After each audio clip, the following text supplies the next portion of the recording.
allow me to introduce myself. My name is John Watson, friend and contemporary of Sherlock Holmes, about whom I have written certain accounts that have, I'm flattered to say, been well received in many quarters. About this particular case, I have until now remained silent. However, I feel it my duty to set the record straight regarding a number of erroneous statements made recently concerning the events that I am about to describe. I refer in particular to a spurious monograph authored by an Irishman by the name of Bram Stoker and entitled Dracula. To begin with, the book completely ignores the part which Sherlock Holmes, and to a lesser extent myself, played in bringing that affair to its successful conclusion. Although Holmes does not agree, it is my belief that Stoker was induced by the unscrupulous Professor Van Helsing deliberately to falsify facts in order to inflate his own reputation as a supernatural detective. What follows will show, I think, that I do not make this charge lightly. I need hardly consult my notebook for 1890 to recall that it was in August of that year that my friend Sherlock Holmes, with some slight assistance from myself, set out to unravel the most terrible and bone-chilling mystery which it has been my privilege to relate. The heat wave, which at the beginning of August had emptied London of all those fortunate souls who could afford to leave for the cooler temperatures of the country, had just broken. I had sought to make use of the break by taking the air, and thus giving my long-suffering wife a chance to forgive the unreasonable misanthrope with whom she had been living for the past few days. It was late morning when I had chanced to drop in upon my friend in his bohemian lodgings, and I found him hard at work transcribing information into one of those commonplace books upon which so many criminals would dearly love to lay their hands. I settled myself in a chair and waited for Holmes to finish. After a few minutes' silence, he looked across at me. You are right, Watson. Dr. Grimesby Roylott was indeed a murderer and a bully, who no doubt richly deserved his fate. No doubt. My dear Holmes, well, this is too much. Am I to assume that you have now transcended the bounds of the rational and are competing with palmsters and mind readers? Nothing so mysterious, Watson. There is no magic at 221B, unless one counts the ability to observe and make deductions based on those observations. But I've done nothing that could be observed. I've been a fixture since I sat down. No man is a fixture. He may think he is, and yet by a careful observation of his unconscious gestures, of his expression, and of the direction in which his eyes wander, a close reasoner would find rare instances in which he could not define the mental processes of a man deep in thought. For example, as you sat down, I noted that your attention was momentarily claimed by my little monograph on poisons lying on the table. It is open at the chapter which deals with vipers and their venom. Now, since our only brush with such a means of death occurred in the case of the swamp adder used by Dr. Roylott in the attempted murder of his stepdaughter, it was not difficult to surmise that your thoughts were turned in that direction. My suspicions along these lines were confirmed when I saw a look of disgust and revulsion across your face. And when that expression turned to one of righteous anger, I was certain that I was on the right track. Whereupon I agreed with you that Dr. Roylott was a bounder of the worst sort, and was pleased to see by your reaction that my reasoning was sound. Oh, Holmes, you do yourself a disservice by explaining your methods. The effect would be so much greater if you left your subjects in the dark. And your chronicles of my little exploits would, as a result, be shelved, alongside the fanciful works of Monsieur Verne and the Brothers Grimm. But tell me what you think of this telegram. It arrived this morning. I'd like to consult you regarding lead column in this morning's Daily Graph. Thomas Parker, Whitby, Yorks. Well, have you read the article? I have. The problem presents one or two interesting facets. I think we should both profit from learning more of the particulars. Come in. Mr. Holmes? That is correct. And you, I take it, are Mr. Thomas Parker of Whitby. Yes. Allow me to introduce my friend and colleague, Dr. Watson. How do you do? How do you do? Please sit down, Mr. Parker. Thank you. You've read the item I mentioned in my telegram? I have indeed. I am its author. I'm aware of that. Oh, indeed? How? The ink stains on the insides of the index finger and thumb of your right hand told me that you spend much of your time writing. That you are seldom off your feet is borne out by the rundown appearance of your heels. Well, journalism is the only profession I can think of which combines such energy with the more placid activity of putting pen to paper. I thought it likely that you were the same journalist who had written the rather interesting account to which you directed me, but all this is elementary. Pray, tell me, what is on your mind? Mr. Holmes, I've been authorized by my editor to extend you a fee in return for providing us with a solution to the mystery which took place in Whitby Harbour at midnight last night. Yes. We can discuss such things as my fee later, Mr. Parker. For the moment, I wish to hear a summary of the facts as you know them, in your own words, independent of the restraining hand of your editor. Very well. Until yesterday evening, the weather in Whitby has been much like that which you are now enjoying in London. Just before midnight, however, the air suddenly became so oppressively still that even the most ignorant town dweller would have realized that a storm was approaching. There is a great flat reef in Whitby which has caused the wreck of many a vessel unaware of its presence. Yes, I know of it. Well, The Royal Navy has installed a searchlight on top of the east cliff for the purpose of guiding craft through the narrow alley that is the only safe passage from the open sea into the dock area. Last night, I was assigned by my editor to accompany the workers who were to put the light into operating order and report on the project's work. I arrived at midnight, and as I did so, the storm struck. The wind howled and the rain lashed the cliff. The workers had all they could do to hold their footing as they swung the searchlight into position. And a great sigh went up when the light was lit and its beam shone out through the rain and darkness. When we saw what the beam revealed, however, that sigh was strangled in our throats. In the circle of light, a foreign schooner with all its sails set was racing towards the reef. Foreign, you say? What were her colors? She flew none, but her hull was unmistakably Russian in design. I see. You go on. Well, we braced ourselves for the crash we believed inevitable, and then a curious thing happened. Yes? Just when all seemed lost, the wind, which had been raging in an easterly direction, suddenly shifted to the northeast, and the schooner glided smoothly and easily into the harbor. Well, this was so unlike the disaster we had been expecting, and the abrupt change of wind such an unheard-of occurrence that I doubt any of us believed what our eyes told us. Well, I hope I'm not boring you with these details, Mr. Holmes, for I am trying to impress on you what it was like to witness this event. On the contrary, it is a most lucid and informative account. What happened then? Our feelings of joy were premature, for as the schooner slid past, the searchlight fell upon the most horrendous sight. That of a corpse lashed to the helm. Good heavens. We were all so shocked that the men forgot to swing the light, and the vessel slid from view. By the time they had recovered enough to act, there was a wrenching sound, followed by a crash, and the schooner had run aground on the sand near Tate Hill Pier. Oh, there is one more incident to tell you, although I doubt it is of much use. Every scrap of information is of use at this point, Mr. Parker. Well, no sooner had the light been trained back on the deck of the ship than something that looked like an immense dog leapt up from below and bounded off into the darkness. A dog? Yes, I assumed it was a pet of one of the crew, but you may have some other theory. As I've told the good doctor here on more than one occasion, it is a capital mistake to theorize before one has all the evidence. But it does seem strange that the captain would allow one of his crew to carry a large pet on board when space is so important. Perhaps that is a question best left to a student of the Russian mind. We have yet to establish that the captain and crew were as Russian as the schooner. Excuse me, but has no one questioned the crew about the mystery of the dead man and the dog? That would be quite impossible, Doctor. You see, with the exception of the corpse at the wheel, there was no one on board ship.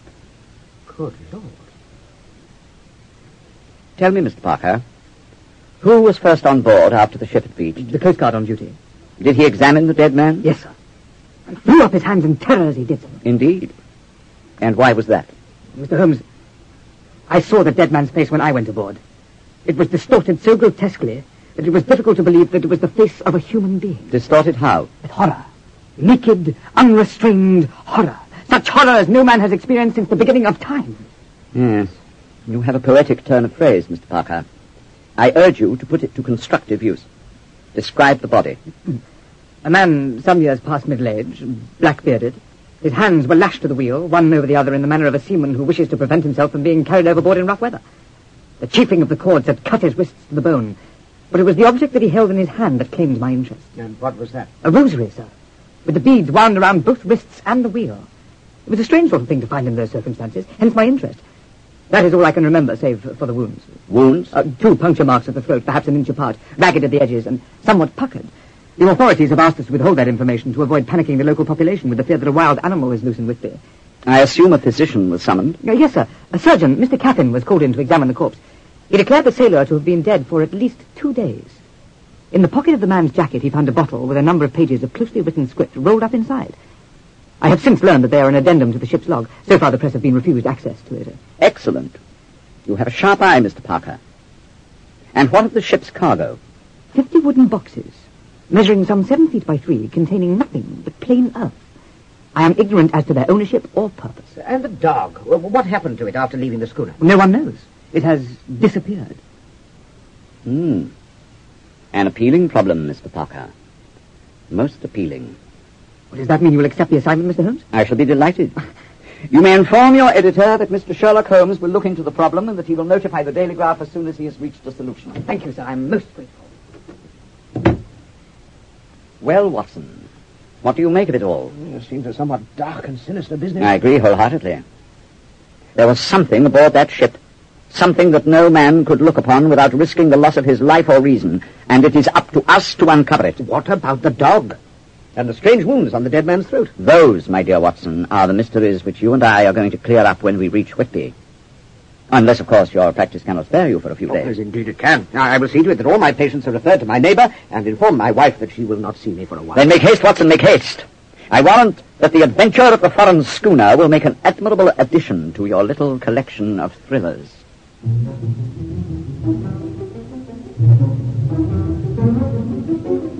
Within the hour, we were in a first-class coach and rattling over the rails on the way to Whitby. Holmes would have none of my attempts to draw him into conversation about the case, so much of the journey was spent in silence.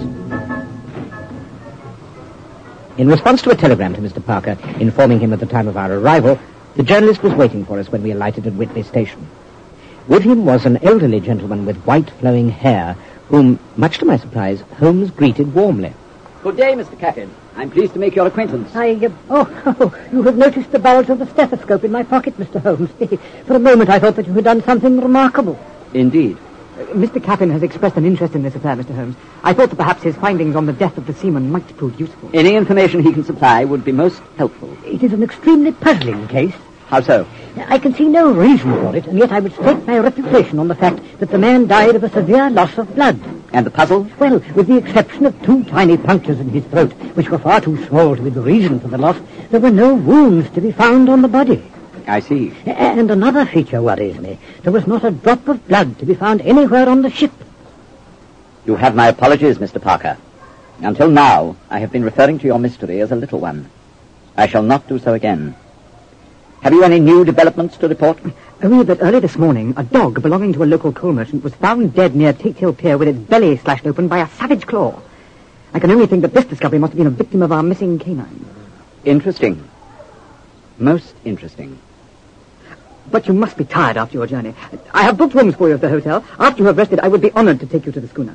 I think I speak for Dr. Watson as well as for myself when I say we should be most eager to look into your mystery before we rest, Mr. Parker. Yes, indeed. I was hoping you'd say that. I have a four-wheeler waiting to take us to the pier. Have you discovered the name of the schooner yet? Oh, yes, sir. It's called the Demeter.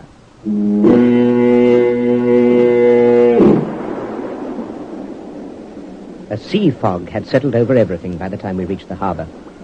The rather choppy waters had turned a gunmetal grey, and the vessels anchored in the area were reduced to indistinct shadows. Near the base of the pier, the schooner Demeter, with her sails in rags, was perched on a narrow mound of sand.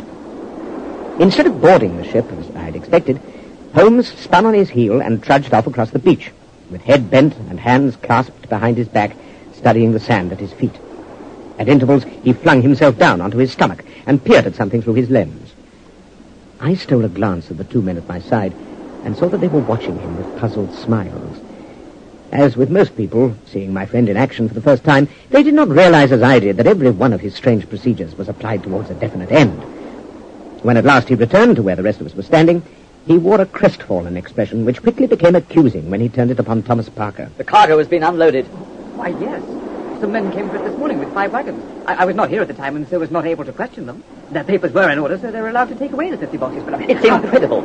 You engage me to solve the mystery, and then you make it impossible for me to do so by allowing others to trample all over the clues and take away the one bit of evidence I need to solve the problem. I'm sorry, sir. Come, Watson. Let us board the ship. Perhaps between the 2 of us we'll be able to piece together what little remains. Of course, Holmes. Of course.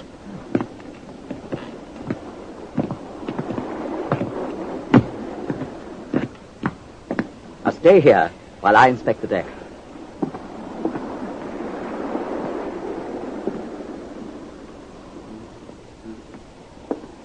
Watson, over here. Where? I can't see you in this confounded fog. By the helm, man. We are in luck, Watson. The ignorant fools who allowed priceless bits of evidence to be carted away had the foresight to cut the rope that bound that poor unfortunate man to the wheel, rather than to attempt to untie the knots. You've reached a conclusion, then? Only that Parker was right in assuming that the captain had lashed himself to the wheel. There are indentations in the rope ends that could only have been made by the man's teeth as he pulled the knots tight. But at least we know that for certain now. And your examination of the deck? Yielded nothing. The teak is too clean to show footprints. The rail is a different matter, however. Ah, what have you found? Blood, Watson. Blood. Our friend the doctor was in error in stating that there was none of it to be found on board the ship. I have discovered 3 places where drops of it spattered onto the rails when the bodies of the crew were cast overboard. You are certain they were murdered, then? Oh, my dear fellow, I was never in doubt of the fact. But we'll discuss these things in greater detail when we're alone at the hotel. Now, perhaps you would care to rejoin Mr. Caffin and Mr. Parker while I go below. I shall not be a moment.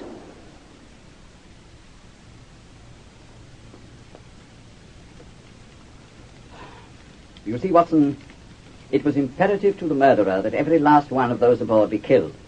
For he could not afford to take the chance of one of them telling what had occurred during the voyage. But who is he? And why did he kill them? I'm afraid I must disappoint you. I have as yet no answer for your first question, and although I have a theory regarding the second, it is too tenuous for me to air it at the moment. But I will say this. Our murderer is a man of tremendous strength. It's no easy task to fling the limp body of a full-grown man over a rail 3 feet high. Well, surely it's no feat to drag someone... No one was dragged.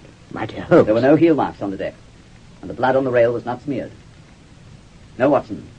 The murderer was capable of lifting at least as much as 14 stone high over his head and hurling it over the side. Good Lord.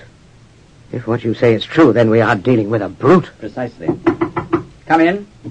Mr. Holmes, Oh, Parker, my dear fellow. What has happened? You look quite done in. Watson, a glass of wine for the man. Yes, of course. No, that's quite all right. It's merely that I am of an excitable temperament, and recent events have proved rather much for me. I will be my normal self again in a moment. Well, sit down. How may we be of service to you? I fear you will not be pleased by my answer. I am here to ask you to abandon your investigations. Indeed. I was not aware that my methods were so unsatisfactory. Oh, it's not that, sir. The mystery has been cleared up. May I ask how? This is a translation from the log of the Demeter. All the answers seem to be contained in it. I should prefer to hear your interpretation of its contents, Mr. Parker. It seems obvious enough. The Demeter sailed from Varna on July the 6th. Aboard were 5 hands, 2 mates, a cook, and the captain, who appears to have been the man we found lashed to the wheel. 10 days later, one of the crew was reported missing. A search was launched, but to no avail, and it was decided that he had fallen overboard during his watch. Within a week, another man was lost, under the same circumstances. By the first week of August, only the captain and his first mate were left aboard ship. The captain himself was manning the wheel at midnight on August the 3rd, when the mate, screaming incoherently about something horrible in the hold, scrambled up from below and hurled himself over the side. The captain stated in his August the 3rd entry that he was convinced his mate, then a hopeless madman, was responsible for the sailor's death. But what of this entry for the 4th? I dared not go below, I dared not leave the helm. So here all night I stayed, and in the dimness of the night I saw it. Him. And later. But I shall baffle this fiend or monster, for I shall tie my hands to the wheel when my strength begins to fail, and along with them I shall tie that which it, dare not touch. And then, come good wind or foul, I shall save my soul and my honor as a captain. Well, I must say that those are strange words for a man who has seen the perpetrator of these heinous crimes take his own life. Well, when that was written, the captain had been at the helm for nearly 24 hours without relief. I think you can put it down to the ravings of a man in the throes of complete exhaustion. And the captain's death? I'm very curious to hear your theory as to the cause of the severe loss of blood. Mr. Captain is a fine surgeon, but he is also elderly. I think that perhaps he mistook an anemic condition for blood loss. The man died, I should guess, of heart failure brought on by that same exhaustion which caused his delusions. My word, but you'll have all the answers. Then surely you can explain the presence of the punctures in the man's throat. And do not forget the dog. Quite right, Watson. By all means, let us not forget the dog. Oh, the dog, of course, belonged to one of the dead sailors. I am unable to explain the punctures unless they were shaving nicks. You, sir, are a disgrace. A disgrace to the legions of honest men and women who have courted death 1,000 times over to make your profession the powerful organ of justice that it is today. Go. Take your transcript and leave. My colleague and I have no time for snivelling whelps who grovel before the voice of authority. Yes, sir. There is one journalist who will think twice before he places himself in the middle again. Well, what was all that about? He's covering up, Watson. Why should he do that? You saw his condition when he came in. Mr. Parker is a very frightened young man. Someone has decided to lay our little mystery to roost. You do not seem surprised at this development. I knew some influence was being brought to bear when I came across sets of wagon ruts leading to and from the stranded schooner. Evidence that its cargo had been carried away. Paw prints left by the infamous dog who chanced to inspect the cargo. All have been lost. I cannot conceive of that being allowed to happen unless the action had already received the sanction of someone in authority. I owe you an apology, Watson. Whatever for? For embroiling you in a case that can never be solved because of the official ramparts which have doubtless already been flung in our path. Tomorrow, we'll return to London and forget the whole affair.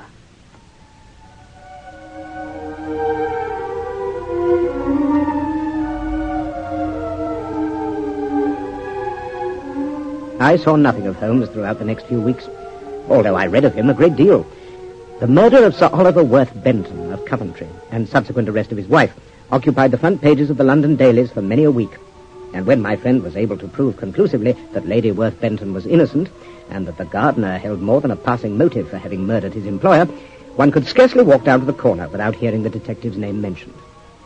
As for myself, I was too busy with my practice to leave my consulting room for more than 10 minutes at a stretch, for the end of the holiday season had brought its usual quota of insect bites and summer colds. So I was taken completely by surprise when, shortly after I had retired on the evening of the 27th of September, my wife awakened me to tell me that Holmes was waiting for me downstairs. I'm sorry to disturb you at this hour, Watson, but if Mrs. Watson has no objections, I should like to borrow you for a few days. Something has come up in which your services may prove of considerable value. Oh, well, I don't know if Mary The change will do you good, John. I shall see that the Jackson takes over your practice. Excellent. Pack a bag, Watson, for you will be staying with me until this business is concluded. I will see to that. Thank you, my dear. Now, what is all this, Holmes? You will find a summary of the events of the past week on the front page of this issue of the Westminster Gazette. I think that one or two of the details may claim your interest. Huh? The Hampstead horror? Read on. Although there have been no fatalities as yet, the discovery on Hampstead Heath over the preceding 4 evenings of small children, badly frightened and somewhat weakened but otherwise unharmed except for slight injuries, brings back memories of the shocking atrocities wrought in the East End by the fiend known as Jack the Ripper 2 years ago. The only information the constables have been able to glean from the young victims is that a bloofer lady, dressed in white, had asked them to come with her into the shadows, and the next thing they remembered was being alone in the darkness until a policeman or early morning stroller came upon them. In all cases, the tots have shown a uniform lack of ability to explain either their weakness or the wounds found upon their throats. The wounds seem such as might have been inflicted by a rat or some equally small animal, and their presence suggests that the culprit called the bloofer lady may be a dangerous monomaniac performing experiments on small children with laboratory animals. What a beastly business. Beastly? Well, yes, I suppose you're right. But come, Watson. Surely your professional altruism is not so fully developed that it has been allowed to impair your logic. What significance, for example, do you attach to the children's weakness and the presence of these singular wounds upon their persons? Well, weakness and dizziness are common reactions to a frightening episode. As for the wounds, it would be foolish to blame them on a chance meeting with a stray animal, since they've shown up on not 1 but 4 successive evenings. I believe the journalist who reported these incidents is correct in thinking that some demented practitioner has been conducting experiments in which a carnivorous beast is set upon a helpless child. The presence of a woman in white would seem to bear this out. Admirable, Watson. I'm pleased to note that the years you have spent observing and chronicling my methods have not been wasted. Oh, then you agree with my conclusion? No, you're totally wrong. Oh. Now, what possible motive could a scientist, demented or otherwise, have in subjecting stray children to the bite of some predatory creature, then releasing them? Surely this person is aware that wounds will result. And yet the period that elapses between the time these tots are reported missing and the time they are returned to their parents is hardly long enough to observe any further reactions. So your crazed practitioner goes out of the window. Well, then I confess that I'm quite in the dark. Why are these children wounded, and what caused the wounds? These are deep waters for me. As deep, perhaps, as those which closed over the mystery of the missing crew of the Demeter. Holmes, you don't think that the 2 cases are related? The constable who discovered the latest of the child victims described the wounds on the boy's throat as a pair of punctures roughly an inch apart and torn at the edges. Now, does this description strike a chord in your memory? The wounds on the captain's neck. Precisely. Now, as soon as your wife returns with your bag, we must be off. Off where? To Hampstead, of course. To explore the infamous Heath.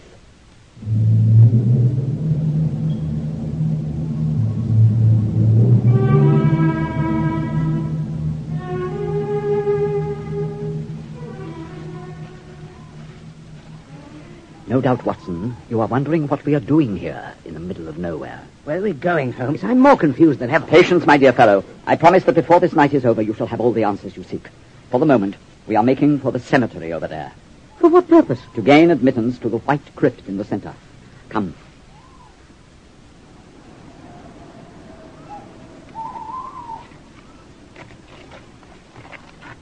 Here is where your lantern will prove useful, Watson. Cast a beam on the lock, and let us see if my talents as a burglar are... Hello. What's this? The door's already open. What can this mean? Draw your revolver, Watson. There is danger inside.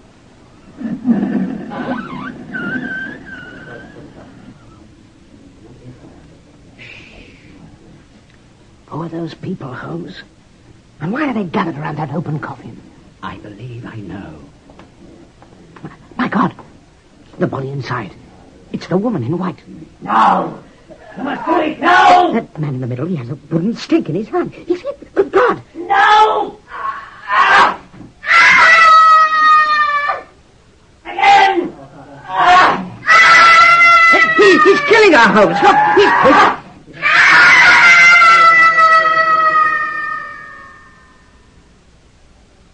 It is done. Professor Van Helsing, I think. What? And the others would be Dr. Seward and Arthur Homewood, Lord Godalming.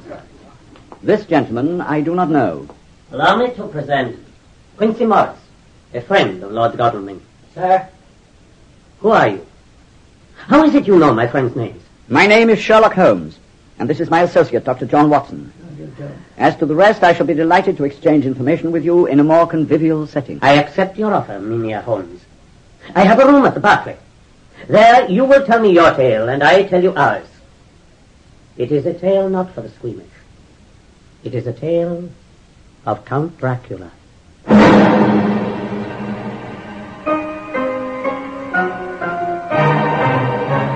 I judge by your friend's expression that he thinks himself in the lair of a murderer. Absolutely. He has not been told? He has not been told for the simple reason that I myself did not know until recently. Well, what exactly do you know, Mynheer Holmes? I know that the woman whose existence you ended so abruptly tonight was a vampire. I know that in life her name was Lucy Westenra, and that she was engaged to be married to young Lord Godalming. I know also that the man who condemned her to her undead state arrived in England aboard the Russian schooner Demeter, which docked under the most mysterious circumstances in Whitby on August the 8th. I'm counting on you, Professor Van Helsing, to fill in the details. Your reputation is well deserved. It would interest me to know in what manner you came to your conclusion. There will be time for that later. For now, I think it is in your own best interest to tell us your story. Well, my name, as you have already divined, is Abraham Van Helsing. I've been physician and lecturer at the University of Amsterdam for many years. There it was that I first met Dr. John Seward, and it was through him that I became involved in the case of Miss Lucy Westenra. This lady had fallen ill early in August, and in spite of recurrent episodes of seeming recovery, continued to fail until her very life was in danger. Most puzzling to my friend was that each relapse seemed to occur immediately after the lady was discovered walking in her sleep outside her lodgings in Whitby. Then came the incident which, when I learned of it, convinced me that we were dealing with something far more terrible than simple illness. A friend of hers, Miss Mina Murray, discovered her one night upon the stone of a suicide's grave in a cemetery near the house. Bending over her, in Miss Mina's own words, was something in black. When Miss Mina cried out, the thing raised its head and turned upon her a face with gleaming red eyes. By the time she got there, however, it had vanished. Miss Lucy had fainted. That night, her health began to fail again. One moment. When was this precisely? The date was August the 11th. I see. Pray continue. It was shortly after this event that I was summoned. You have been rightly hailed for your powers of deduction, Mynheer Holmes, and yet I flatter myself that even your lightning-quick mind could not have arrived at the conclusion faster than did my own, once the stricken woman's symptoms were described to me. The thing in the cemetery, the sudden decline, the presence of two tiny wounds upon her throat. Was there ever a more classic case of the dark things of the night at work than this? Without hesitation, I took the precautions which have been ingrained in me since childhood. Strands of flowering garlic I strung about the windows of Miss Lucy's bedroom. A silver crucifix I placed about her neck. But alas, these were wasted efforts. For I had not taken into account the ignorance of Miss Lucy's mother, who removed the garlic in order to allow her daughter to breathe the night air. If only that were all that entered the room that night. The final decline had begun. On September the 20th, Miss Lucy expired.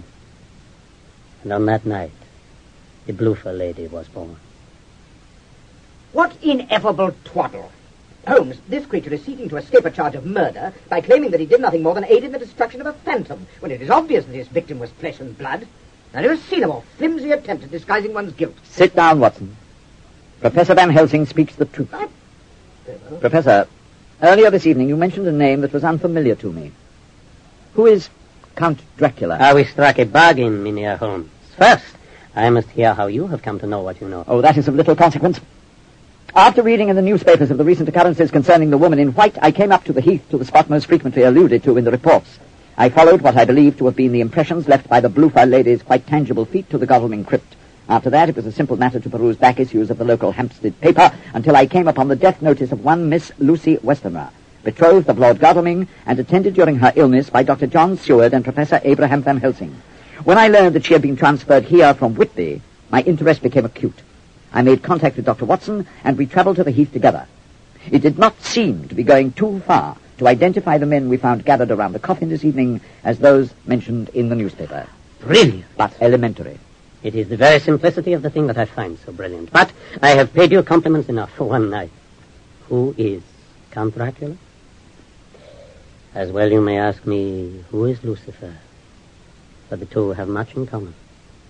According to my friend, Professor Arminius of the University of Budapest, Dracula was that proud descendant of Attilas who led his horde against the bloodthirsty Turk over 4 centuries ago. Even then, in the days before it is said he offered his immortal soul to the evil one in return for everlasting life, Dracula was spoken of as vampire, berserker. Still is he spoken of as such in the land which once he ruled. Jonathan Harker, in May of this year, journeyed to Castle Dracula in distant Transylvania to aid the Count in purchasing a suitable estate near London. Where is this estate? It is called Carfax. It stands upon a by-road at Purfleet. Mynheer Harker's stay in Transylvania was a circus of horrors, from which he was able to escape only through terrible risk of his life. What took place after this estate was acquired by Dracula, I've been able to piece together from newspapers, from my own experience. The appearance in Whitby of a Russian schooner piloted by a dead man last month, carrying a cargo of 50 boxes of earth, tells me that Dracula has docked in England. He it was who condemned our poor Miss Lucy to her undead state, from which we were able to free her only this evening. As her avengers, our next step is to seek him out in his present lair and destroy him before he can contaminate another soul. Oh, really? I see, Doctor, that you are skeptical. I most certainly am. Well, I once laughed, as you do, at the idea of vampires, of corpses that prey upon the blood of the living. I laugh no more. For I have seen the evidence of their unholy existence. Now I know their strengths and weaknesses as well as I know my own.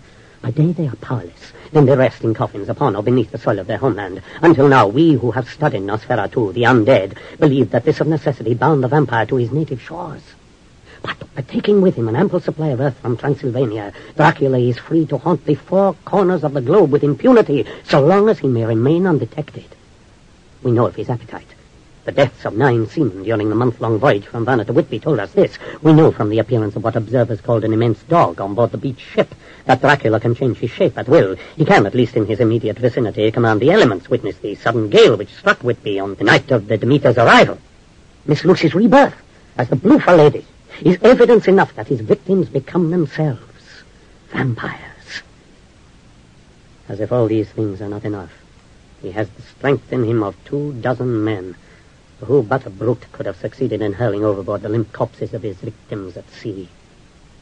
So now you see, gentlemen, the magnitude of the task we have set for ourselves.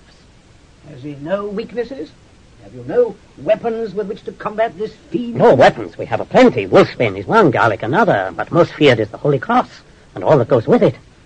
By day and by night we may operate, while during the hours of sunlight Dracula must rest. And to bring to an end his unclean existence we have the wooden shaft. By such means may the vampire be rooted out. Bravo, Professor Van Helsing. You have laid out a preliminary plan of action much as I would have done myself. The information which you have provided is of great value. In return, my colleague and I would be happy to lend our own limited powers to the task you have so eloquently described. I am grateful, Mynheer Holmes, but that will not be necessary. I beg your pardon? Please do not take offense. It is not that we would not welcome the application of your remarkable powers to this labor, but rather that we would prefer to avoid notoriety. Even in my country, we are familiar with the good doctor's accounts of your more interesting cases, and we are anxious not to have publicity that may panic all of Britain.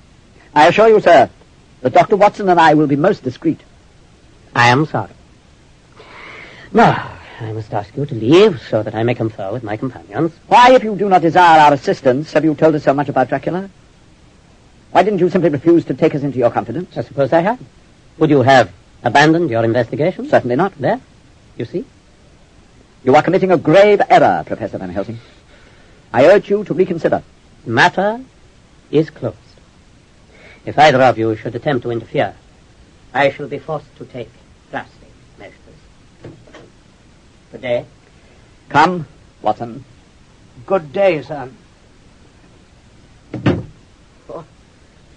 Well, I suppose that's that. On the contrary, that is definitely not what it is. Whatever you mean. How can we go any further in this business without Van Helsing's aid? You are no longer skeptical? Oh, I'm always skeptical. But I admit I'm not so sure of my ground as I was. Good. Then you will journey with me tomorrow night to Purfleet, where we will pay a call upon the vampire in his lair.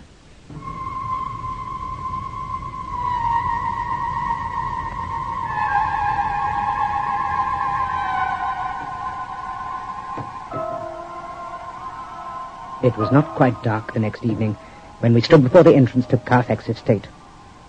Even though Van Helsing had not included bullets among the weapons he considered effective against our singular foe, Holmes had insisted we each carry a revolver. I felt as if I were being watched. The feeling increased as we drew near the building, until by the time we were standing before the iron-banded door, I was obsessed with the certainty that our every move was under the scrutiny of unseen eyes. Holmes succeeded in unlocking the door with the second key he tried, and with an effort, for the door was thick and heavy, we pushed it open.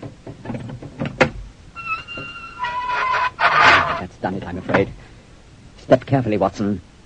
He knows we are here now.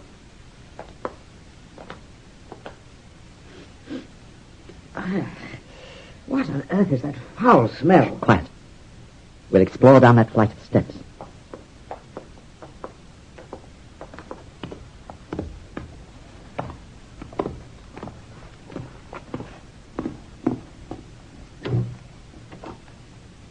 As I thought, the chapel.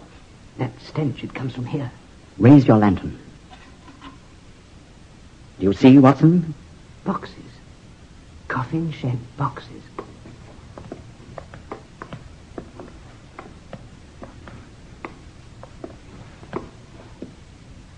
And look, filled with earth. Does this... Wait. There are only 29. We must conclude that... Shh. What's it? There. Behind you. What? There was someone in the doorway. For a brief second, I'd swear it. Quick! After him! No! Back, Watson! Back! What is it? Rats! Ah! Thousands of rats! Use your revolver, man! Clear a passage and run, for the love of God! Run!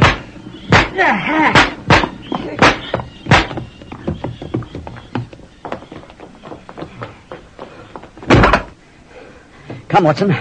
Let's get away from this place as quickly as we can. Ghastly beast. Ghastly indeed. And for a purpose. That little demonstration was designed to frighten us off, with great success. Even so, we've won a victory. In what way? We've done nothing. On the contrary, we have determined that the Count has other hiding places. Otherwise, we would have found all 50 boxes of earth in the chapel. And how does that help us? Quick! Into the bushes.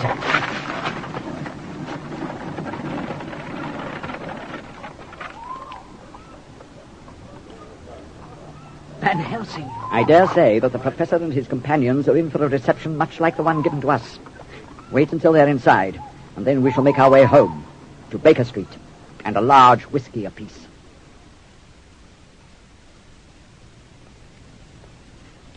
You see, Watson, it is now that the true detective work begins.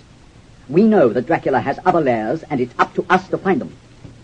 Once we have accomplished this, it should be a simple matter to dispose of his precious Transylvanian soil, thus narrowing his opportunities of exploiting this country of ours. And if we should find the fiend himself? Then we must destroy him before he can spread his vampire pestilence throughout the empire. We have no other choice.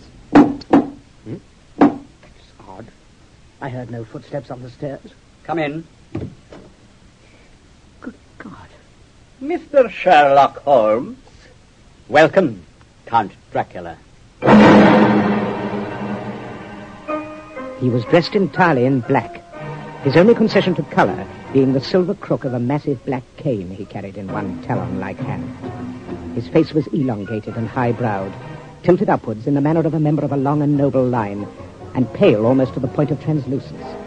His eyes glowed like smouldering embers beneath a pair of brows so wild and bushy that they almost met above the arch of his nose. The unruly shock of hair that topped his high-domed head was jet black, with a single streak of steely grey shooting up from the center of the ragged widower's peak. But it was his teeth, the dagger-sharp canine teeth peering out between bright red lips that held my attention. They were the fangs of a predator. Yes, I am Dracula. But Holmes... That mirror on the wall. It reflects only an open door. Mirrors. I detest mirrors. But you are indeed observant, and I am honored to make your acquaintance, sir. Even in the country of my birth, we have been fortunate enough to read of your marvelous exploits against the English criminal. No, you flatter me, Count. Your reputation precedes you as well. Perhaps you would care to join my colleague and myself in some whiskey. What's in a glass? Thank you. I do not drink alcoholic beverages. The hours of the night are few, and I have much to do before morning. I will state my business, and then you will be rid of me. Would that were true, Count Dracula. You are an outspoken man, Mr. Holmes. In my country, that is a dangerous prey. I advise you to guard your tongue in my presence. My dear Count, we are both too old to waste time upon these pleasantries. How may I be of service to you? Earlier this evening, you paid a visit to my home. I would like to know why. No, I think we both know the answer to that question. So we do. When I learned that it was you who had invaded my Purfleet residence, I realized that my activities in England had attracted your professional interest, an interest which I can hardly afford at this stage of my operations. I am here to ask you to abandon your investigations before they do real harm. If that is your purpose, then I'm afraid that you have come here for nothing. I am a wealthy man, Mr. Holmes. I promise you that you will not regret having granted me this one favor. I urge you to consider what I ask. You think that you have faced all the terrors that the world has to offer, Mr. Holmes, but you have barely scratched the surface. Jonathan Harker was driven mad by but a few of the myriad forces that are mine to command. He was fortunate. Even as we stand here, those forces are gathering, responding to my unspoken instructions, with but one purpose in mind, to destroy all obstacles which stand in my path. From icy graves they arise, from gallows and tombs, for all that die are my agents. They are the army of the dead. How may one mortal expect to triumph over such an enemy? Your tales are wasted on me, Count Dracula. I am no more frightened by them than I was by your rats. The rats were a warning. I assure you that when I decide to act in earnest, you will not escape. I've heard enough. You may show our visit to the door, Watson. That will not be necessary. There are far worse things than death, Mr. Holmes. Persist, and I promise that you will find out what I mean. Ooh. Do you notice the cold, Watson? I thought the same thing the moment we entered Carfax. It is the miasma that surrounds Count Dracula. It grows warmer now that he has left.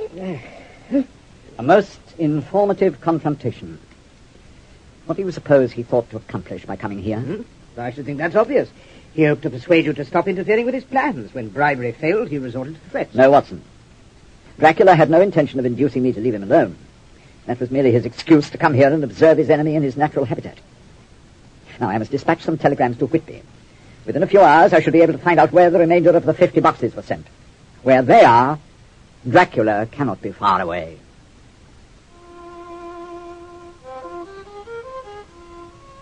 In spite of the cavalier fashion in which my friend had dismissed the fiend's visit, it was obvious that the episode had unnerved him. Twice I awoke during the night to hear the melancholy strains of Holmes's violin, a sure sign that he was too preoccupied with the problem at hand to sleep. It was during these periods that I feared most for my friend's health. For though I had succeeded in curing him of the terrifying addiction which had once threatened to destroy that wonderful brain, I knew the temptation was still there. The next morning, his spirits seemed restored, and these improved still further upon the arrival of a series of telegrams. Success, Watson. I have learned all of Dracula's hiding places in London. I am delighted to hear it. On August the 10th, 50 boxes of earth were put on a train for London, and upon arrival placed in 4 separate locations according to instructions. Among these locations was Carfax Estate. We will, I assume, visit each of the places mentioned? On the contrary, we will do nothing. Nothing? Well, we'd only be covering territory that's already been covered. My informants tell me that another gentleman has also been making inquiries. I can only assume that this was Jonathan Harker. No doubt he's already imparted the information to Van Helsing, and they are even now in the process of destroying Dracula's places of rest. Why gild the lily? Then Dracula is finished? Oh, I doubt that, Watson. I doubt that very much. I fail to understand you, Holmes. You begin by counselling inaction, and then you tell me that England is still at the mercy of this hideous creature. I've never known you to be so apathetic in the face of such a crisis. I see no humour in the situation. Oh, I'm sorry, my dear fellow. I've done you a great injustice. No, the Count is growing nervous. Why else would he have visited me here yesterday evening and tried to buy me off? It was an act of desperation, and you and I both know that desperate men make mistakes. That is what I meant when I suggested that we do nothing. I should have made clear the fact that we will be waiting. Waiting? For what? For Count Dracula to make his first mistake. I assure you, Watson, it will be his last as well.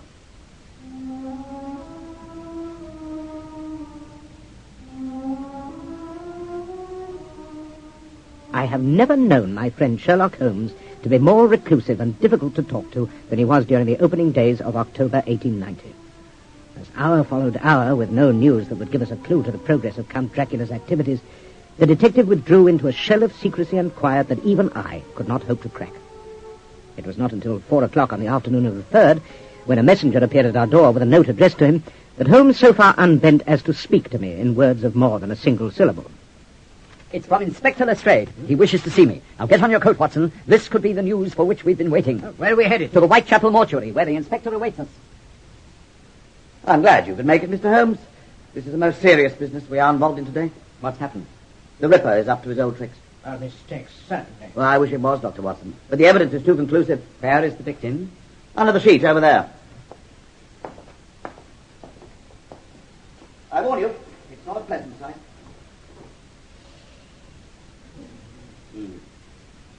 Replace the sheet.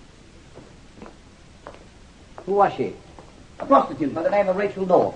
A policeman found her slumped inside a doorway in the next street from here at 3 o'clock this morning. She'd been dead at least an hour by then.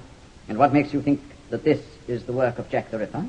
Who but old Leather Apron himself would slash an inoffensive prostitute's throat and leave her to drown in her own blood? The throat was more than slashed, Inspector. It was torn right out. And how do you explain the absence of any other wounds on her body? Where is the skillful dissection on which the Ripper prides himself?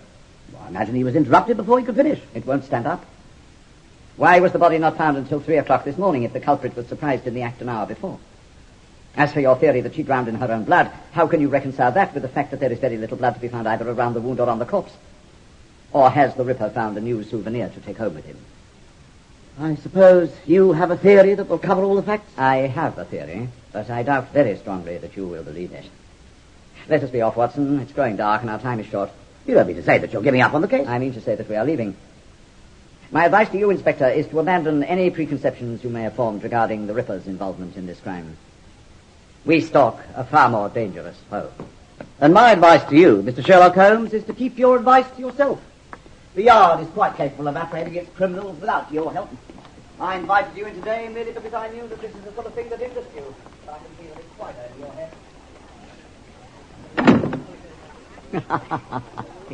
Lestrade never ceases to astound me.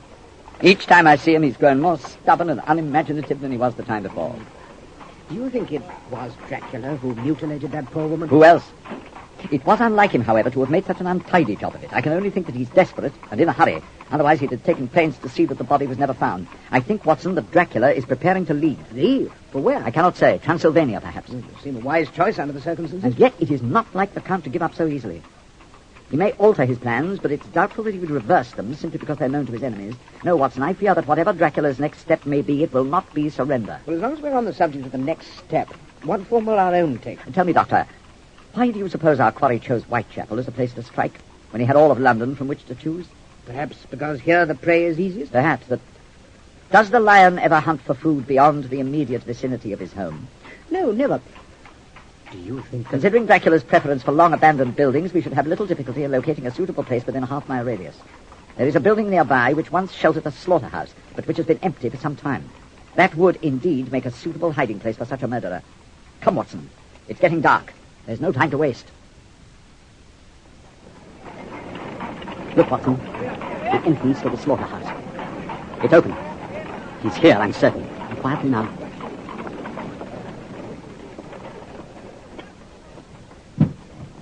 Those men are... Yes, it's one of the boxes from the ship. They're loading it onto that wagon. The Count is preparing for his departure. Any sign of him? No. Wait. It's all ready. Yes, sir. Good thing. Who's that over there? Good evening, Count Dracula. Fools! Good brainless idiots you are who have come all this way to die! Hollow words, Count.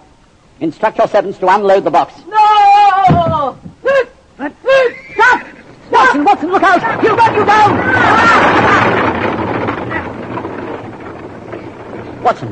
Watson, are you all right? He's escaped, Holmes. Oh, I would rather have him escape 100 times than have you harmed once, dear friend. But cease worrying. We'll find him soon enough. Indeed, and how do you propose to do that? Do you recall the affair of Jonathan Small and his diminutive partner and how we tracked them through London's busy streets? Toby! A dog with a nose for criminals.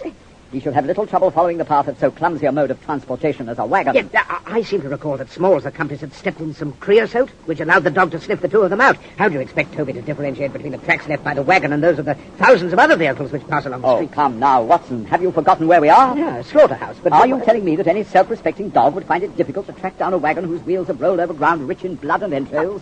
Holmes, you're a genius. Do you feel up to collecting Toby from his owner and bringing him here? Ready and willing, Holmes.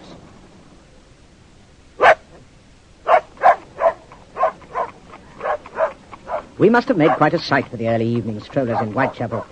One man being pulled along by a whooping mongrel, while another hurried along in their wake, puffing and holding onto his hat with one hand. I grew uneasy as we emerged from the twisting dark alleys of the East End and entered more familiar surroundings. And how can I describe the cold sensation that began to gnaw at my heart when the trail veered towards my own neighborhood? I told myself that my fears were groundless, that it was most likely nearby Paddington Station to which the fiend was heading, there to book passage elsewhere. We had gone scarcely another 100 yards when my worst apprehensions were realized. With a mighty lunge, the dog tore off the leash from my friend's grip and bounded up the stairs of my own building to where the front door stood halfway open. He disappeared inside, his triumphant bark ceasing suddenly inside the entrance. We followed him in and came across the dog, crouched on the linoleum with his head down and his tail tucked between his legs. At first I could see no reason for this curious behavior, but slowly I became aware of the strange and terrible aura that filled the hall. It was the unearthly chill that Count Dracula took with him from the grave. He's been here, Holmes! Oh, sir. Sir, is it you? Who's that? It's Mrs. Barton, sir, from next door. Where's my wife, Mrs. Barton? What's happened to her? Gently, Watson, gently. There, Mrs. Barton. There's nothing to be afraid of. Tell us what happened. I was visiting Mrs. Watson, sir. She was feeling poorly and I was giving her tea. And then the door burst open and in he comes. Tall he was, all dressed in black with eyes blazing red as cups. Go on. Mrs. Watson was in her robe and nightgown. She gathers them round her and demands to know who he is and what he's doing here. You are Mary Watson, he says. I am, says she. My time is short and I have a long journey ahead of me, he says. Come. He swung her up in his arms and he carried her, kicking and screaming she was, to the door. There he stops and looks back at me. Yes, the devil's own eyes. They burned like all the fires of hell were behind me. I thought it was over for me. Mrs. Watson had fainted and he held her like a rag doll. Then he said he informed the doctor that no harm will befall his wife if he and his friend do not follow. Then he ups and vanishes into the fog at the top of the stairs. Oh, God. I was scared stiff he'd come back for me, so I ran and hid myself in the closet. When I heard the door opening, I was sure he'd come back for me, but then I heard your voice, Dr. Watson. Now, one more question, Mrs. Barton. Did he say anything about where he was going? No, sir. But after he left, I thought I heard the wheels of a wagon or a four-wheeler going off in the direction of King's Cross. I see. Thank you, Mrs. Barton. You have been most helpful. Now, you'd better go home now. You will be quite safe. Thank you. He has her. The fiend has my wife. It is my belief that the Count is a man of his word. I have little doubt he will release Mrs. Watson unharmed if we do not follow. And then what? Whose wife will be his next victim? We cannot afford to let this vile thing remain on the face of the earth, Holmes, no matter what the cost. Even at the risk of your wife's soul? Even so. Good fellow. How can I help but take you for granted when your character is so consistently strong? We will return Toby to his owner and then be off to King's Cross Station. This tale will have a happy ending yet. The third clerk we talked to at King's Cross remembered having sold a ticket to Whitby to a tall, dark man, but expressed no recollection of a woman answering to Mary's description in his company. He did recall, however, that the passenger had an oblong box with him which was loaded into the guard's van, and that it took 3 men to lift it. He told us the next train to Whitby was not until 6 o'clock the following morning. Too late. It's as I thought. He has her shut up in the box. So what now? It's 10 o'clock at night. The villain has a head start on us, and we have no way of following. On the contrary, Watson, I know of a certain coachman not far from here who can match the fastest train on the isle. With his help, we may be in Whitby in time to apprehend Dracula before he leaves the country. I shall not attempt to describe the harrowing journey we took between London and Whitby, other than to say that it aged me considerably. All that night and throughout the next day we travelled, stopping only 3 times to change horses. But we were hampered by thick fog, and when we finally arrived at midnight on October the 4th, we knew it had all been to no avail. The train had arrived hours before us. Do not be depressed, Watson. I think I know where our quarry went from here. Driver, to the shipping offices at the docks. Someone there should remember a man of Dracula's description, booking passage for himself and a large box of earth. We were in luck. The clerk at the first shipping office we went into had served the man answering to Dracula's description earlier that evening. He had booked a passage for himself and an oblong box on the Tsarina Catherine, a ship sailing for Varna on the Black Sea at 8 the following night. Varna, the Demeter's port of departure. We lost no time in making for the dockside, and soon came across one of the men who had helped Dracula. A surly fellow. Yes, I remember him. He wanted a box loaded onto the Catherine. Offered to pay well, he did. But first he wanted the contents transferred to an empty crate that was lying on the dock. What? And the box filled with sand from the beach. By the time I got back with the sand, the crate was gone. When the box was filled, he told me to load it onto the Catherine. So, the box on the Catherine is a decoy. What sort of a creature are you, to help another in the abduction of an innocent woman for a mere piece of gold? What kind of bilge is that? There wasn't no woman with him, abducted or otherwise. And where is this crate you mentioned? Oh, search me. Like I told you, it was gone when I got back with the sand. What ships have left this harbour within the last hour? 2, I think. I heard a steamer blowing its whistle half an hour ago, and I hoped an American clipper cast off a bit before that. They must both have been overdue, else they wouldn't have left till the fog lifted. What do you know of these vessels? Well, the steamer will be the King Henry, bound for Australia. The other's the Baltimore, trader out of Boston. Where is my wife? The mesmeric powers of the vampire are nearly without limit, as you know only too well, Watson. It is likely that Dracula commanded her to remain out of sight until he had concluded his business. Where can we hire a motor launch? Who are you? What you want about?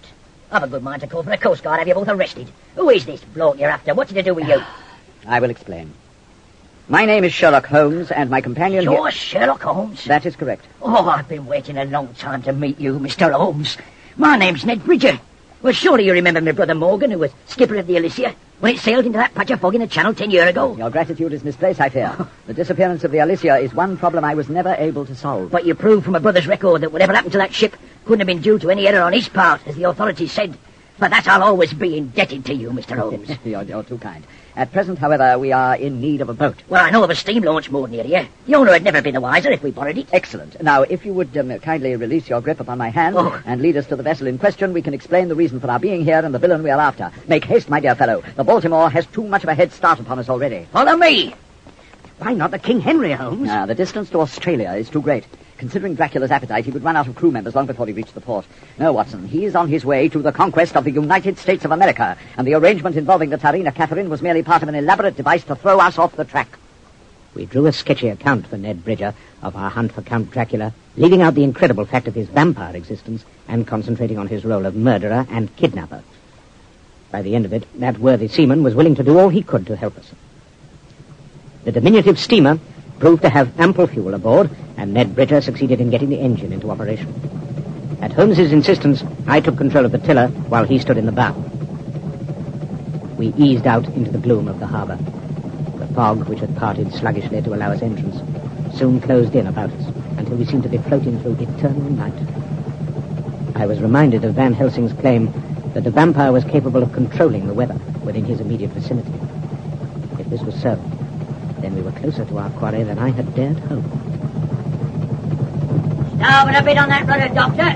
Starboard it is. If our bird expects to reach the open sea, he's got to miss that reef first. Holmes, there it is, on the port bow. That's the light on their forecastle. Full speed ahead, Bridger! Overtake her! I'll do what I can, but if we pitch up on that reef, it's a watery grave for us all. And it's getting away. He spotted us, blast it! The captain and crew must be under his control. More speed, Bridger! Throw on more fuel! Impossible! The boiler is about to go up like a Roman candle as it is. More speed, I say! All right. Reach to hell.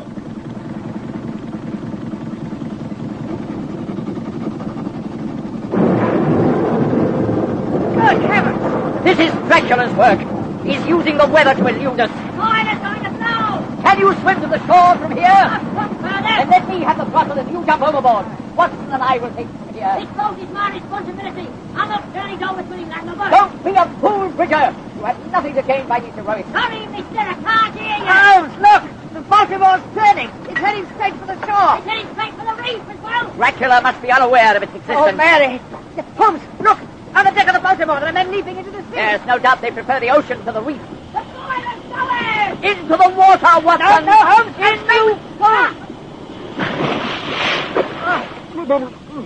The water was cold as death, but that was hardly my first concern.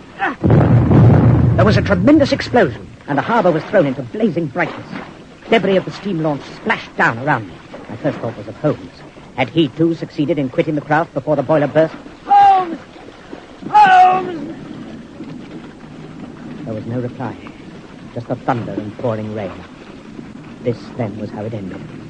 All the deduction, all the hours spent poring over clues and following the trails left by criminals throughout England and the continent, all the telegrams from the powerful and the destitute requesting aid in solving mysteries of the most baffling nature, all had come to nothing more than an icy grave in a remote English harbour.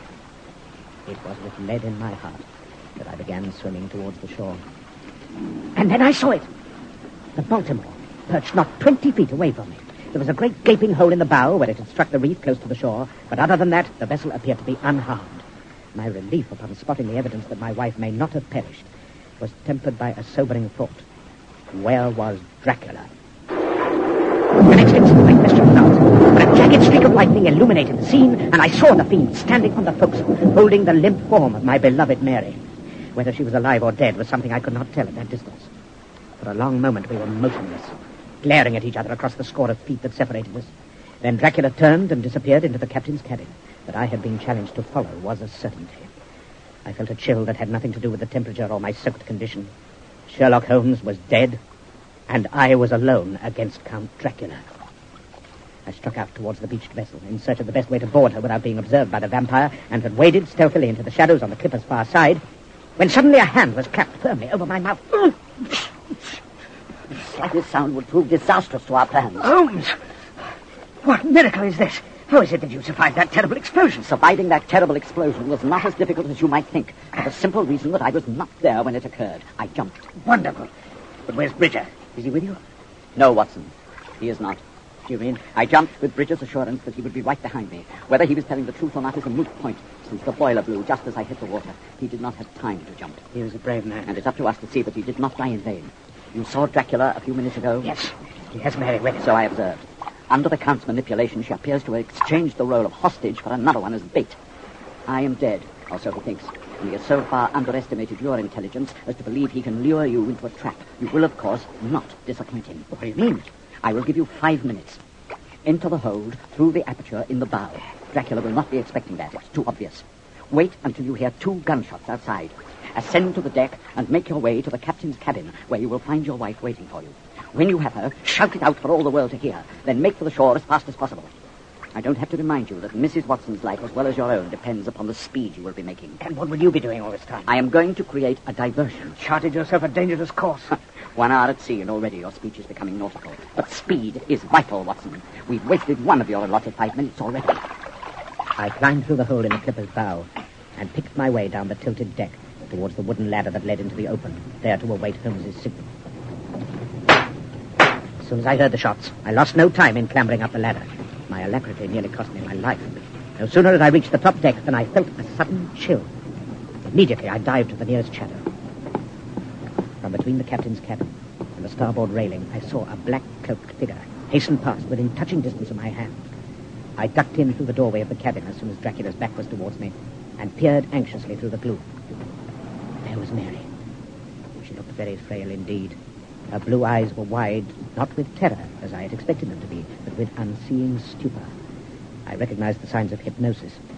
My first act was to examine her throat for punctures. There were none. Thanking God for delivering her from that horror, I gathered her into my arms and carried her to the deck. Dracula was speaking as I got to the door.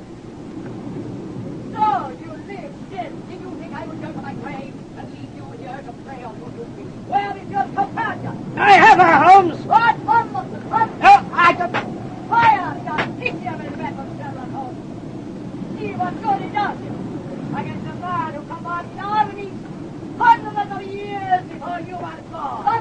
And we are like God. Well, Dr. Watson, I look into my eyes, Dr. Watson. My eyes.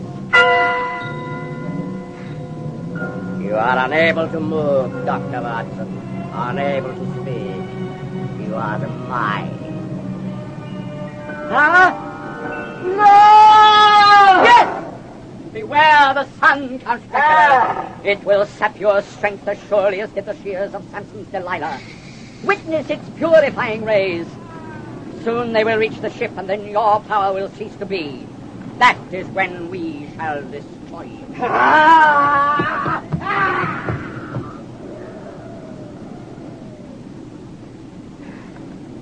Are you all right, Watson? Yes, I think so. And your wife? Has he harmed her? He's not had that chance, thanks to you. But she's in a trance and suffering from exposure. Then we'll get her to a hospital as quickly as possible. What about Dracula? Was that great wolf that leapt ashore really him? It was. You're not going to let him get away? No, Watson. The Tsarina Catherine does not sail until 8 o'clock this evening. In the meantime, let us attend to your wife. We carried her still fragile form along the reef to the shore and thence to the local hospital. All day, we waited outside her room as she hovered precariously between life and death. It seemed an eternity. Towards evening, tired out by the previous night's exertions, I was dozing on a bench in the hospital corridor when Holmes nudged me to consciousness. Watson? No. What? I'm afraid I shall have to leave you for a while. Huh? Are you not going to wait for word on Mary's condition? The Tsarina Catherine sails at 8. It's now considerably after 7. Oh, yes. I have less than 45 minutes in which to return to the docks and settle the vampire's fate for good. I pray that Mrs. Watson will be out of danger by the time I return. I'm going with you. No. You would be worse than useless with your wife in her present condition. Besides, what will she think when she awakes and you are not there? No, Watson, no. You owe it to yourself to remain here. I will see you later. Nurse, how's my wife? She's resting peacefully. She's not out of danger yet, but the worst part of the crisis is over. Oh, thank God. May I see her? Very well, but only for a few minutes. Thank you. Mary? I knew it was you as soon as I heard your footsteps. I'm something of a detective myself, you see. My dear.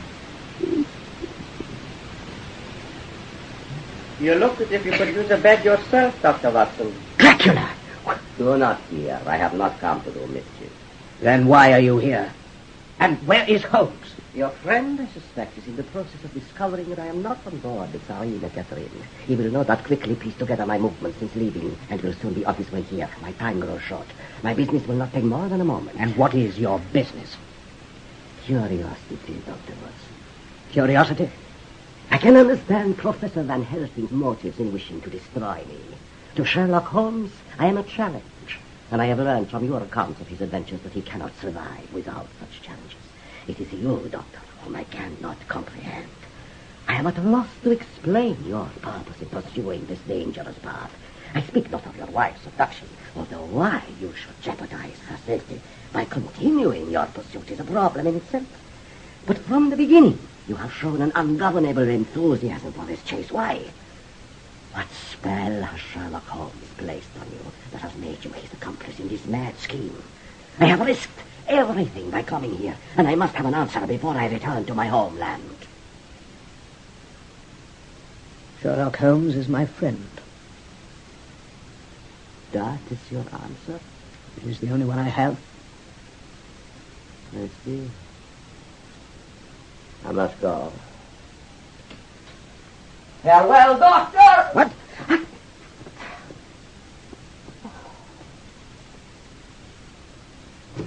Where is he? He dived out of the window, Holmes, and suddenly he became a great bat. He's on his way back to the Tsarina Catherine, no doubt. Your wife, Watson. Has he harmed her? No, he didn't touch her. What did he want?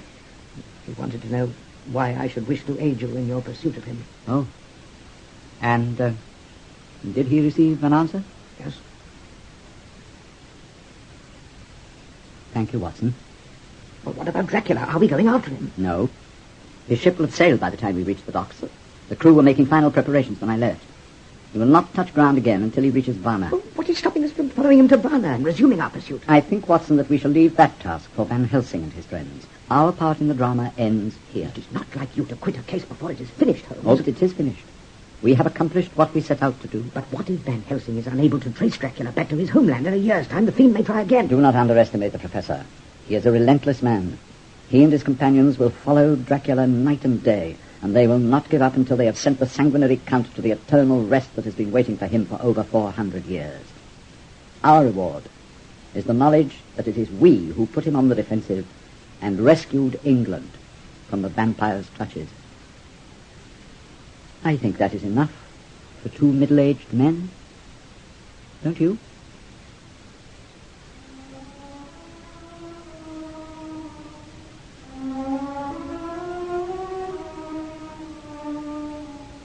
It was November, just over a month since we had driven the nightmare from our shores. I was sitting at my desk, my afternoon's work done, or so I thought. Someone to see you, my dear. Working late, Watson? Oh, Holmes! I'll leave you two men together. My dear Holmes, you'll have a drink? Oh, thank you, no, Watson. I have a hansom waiting outside. I merely stopped by to show you this telegram. All is well. He is dead. The service is uninvited. Gratitude. V.H. Varner. V.H.? Van Helsing. Oh. It appears that Dracula's threat is ended. Reluctant though the Professor's thanks seem, they are the mark of a proud man, and I should be glad to add his telegram to my collection of memorabilia. I did not know that he was aware of our continued involvement in the affair. I told you before not to underestimate him. But I must go. I have a small matter awaiting my urgent attention. Well, could I... Oh, no, my dear fellow. I wouldn't dream of taking you away from your practice so soon after the last time. Besides, the affair may prove dangerous, and your wife... Well, Mary will understand. No, not when she is informed of who it is that has crossed my path yet again. Who? Can you not guess? One as evil and cunning in every respect as the fiend whose life we now know to be over. Not? Yes, Watson. Professor Moriarty is up to his old tricks again. That's it. No, do not attempt to dissuade me, Holmes. It would be useless. I'm coming with you. Mary!